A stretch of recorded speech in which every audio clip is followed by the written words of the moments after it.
Yan ang aso na may anong uring sakit yan ng aso. Titingnan natin kung magamot ba natin sa gamot. Ipapakita ko sa inyo kung magagamot na natin yan. Yan kung sa gamot na ipapakita ko sa inyo. Yan. Affected. 2 araw na itong affected. So hindi ko nilagyan kahapon ng gamot. So titingnan ninyo kung paano yan gagamutin.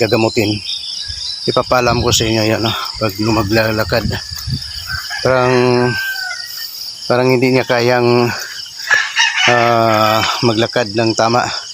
Ngunit ito, baka magkakaroon kayo ng ganitong uring sakit ng hayop.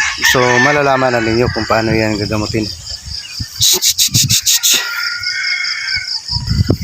Pag naglalakad, titingnan nyo ano na paano siya naglalakad.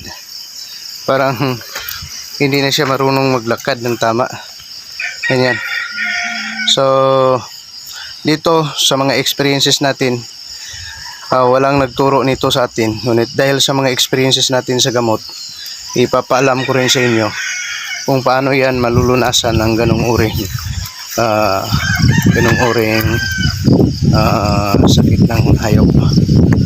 Yan. Pag hindi kayo marunong sa gamot yan, tiyak na mamamatay yan.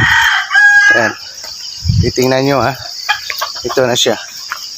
Uwi siya rito. Dahil mayroon siyang mga puppies. Yan.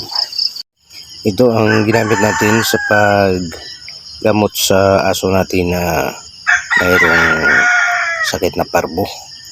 So pang 4 times na natin tong in-inject sa kanya. 4 times na natin bigyan natin ng injection. At saka parang okay na siya. Last natin tong inject na yon. So yan, mayroong yan, in-inject natin mga 0.5 yan ang nilagay natin. 4 times na natin ito. Ngunit nagamot ko ang aso na parang ayaw lang makalakad ng matuwid. Yan, tingnan natin, injectan natin. So walang tagahawak nito. I just try ipapakita sa inyo ang pag-inject sa kanya.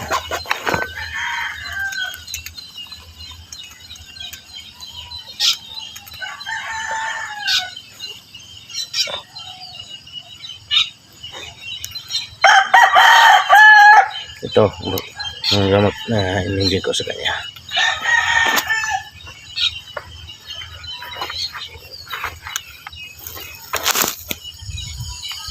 Sa pang-4 na araw, titingnan natin kung okay na ba.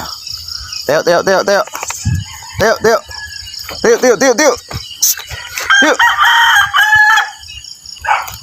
na, parang okay na. Kumaling siya. Oh, lakas ng maglakad. Ano? Kumaling ang aso natin. Kumaling siyang maglakad. Ngayon, okay na. Hindi lang masyado pang malakas. Ngunit okay na siyang maglakad. Ayan. Tumakbo pa.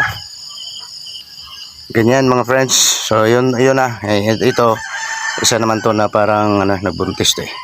So thank you so much. Thank you for watching and viewing of this channel of ours. Blessed day sa lahat ng mga nanonood. Marami tayong mga dito. Marami tayong mga ayot. Meron din tayong mga disabled na mga. A blessed day once again.